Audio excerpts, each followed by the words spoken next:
ಶಿಕ್ಷಕರ ಜೊತೆ ಈಜಲು ಹೋಗಿದ್ದ ವಿಟ್ಲದ ವಿದ್ಯಾರ್ಥಿಯೊಬ್ಬ ನೀರಿನಲ್ಲಿ ಮುಳುಗಿ ಮೃತಪಟ್ಟಿರುವ ದುರ್ಘಟನೆ ಚಿಕ್ಕಮಗಳೂರು ಜಿಲ್ಲೆಯ ಕೊಪ್ಪ ತಾಲೂಕಿನಲ್ಲಿ ನಡೆದಿದೆ. ಜಯಪುರದಲ್ಲಿ ವ್ಯಾಸಂಗ ಮಾಡ್ತಾ ಇದ್ದ ಮೃತ ವಿದ್ಯಾರ್ಥಿ 14 ವರ್ಷ ಪ್ರಾಯದ ಅನಿಕೇತ್ ವಿಟ್ಲ ಮೂಲದವನಾಗಿದ್ದಾನೆ. ಭಾನುವಾರ ಮಧ್ಯಾಹ್ನ ಶಿಕ್ಷಕರೊಂದಿಗೆ ಈಜುಕೊಳಕ್ಕೆ ತೆರಳಿದ್ದ ಸಂದರ್ಭದಲ್ಲಿ ಈ ಅವಘಡ ಸಂಭವಿಸಿದೆ.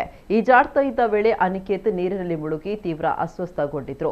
ತಕ್ಷಣವೇ ಆತನನ್ನ ನೀರಿನಿಂದ ಮೇಲೆತ್ತಿ ಆಸ್ಪತ್ರೆಗೆ ದಾಖಲಿಸಲಾಯಿತಾದರೂ ಚಿಕಿತ್ಸೆ ಫಲಕಾರಿಯಾಗದೆ ಬಾಲಕ ಕೊನೆಯುಸಿರೆಳೆದಿದ್ದಾನೆ ಅಂತ ತಿಳಿದು ಬಂದಿದೆ.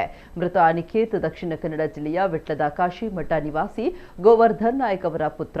ಗೋವರ್ಧನ್ ನಾಯ್ಕ್ ಅವರು ಜೀವ ವಿಮಾ ಪ್ರತಿನಿಧಿಯಾಗಿದ್ದು ವಿಟ್ಲ ಖಾಸಗಿ ಬಸ್ ನಿಲ್ದಾಣದ ಬಳಿ ಜೀವ ವಿಮಾ ನಿಗದ ಕಚೇರಿಯನ್ನ ಹೊಂದಿದ್ದಾರೆ. ಹಿಂದೂ ಸಂಘಟನೆಗಳು ಸೇರಿದಂತೆ ಹಲವಾರು ಧಾರ್ಮಿಕ ಹಾಗೂ ಸಮಾಜ ಸೇವಾ ಕಾರ್ಯಗಳಲ್ಲಿ ಸಕ್ರಿಯವಾಗಿ ತೊಡಗಿಸಿಕೊಂಡಿದ್ದಾರೆ. ಮಗನ ಅಕಾಲಿಕ ಮರಣದಿಂದ ಕುಟುಂಬಸ್ಥರ ಆಕ್ರಂದನ ಮುಗಿಲು ಮುಟ್ಟಿದೆ.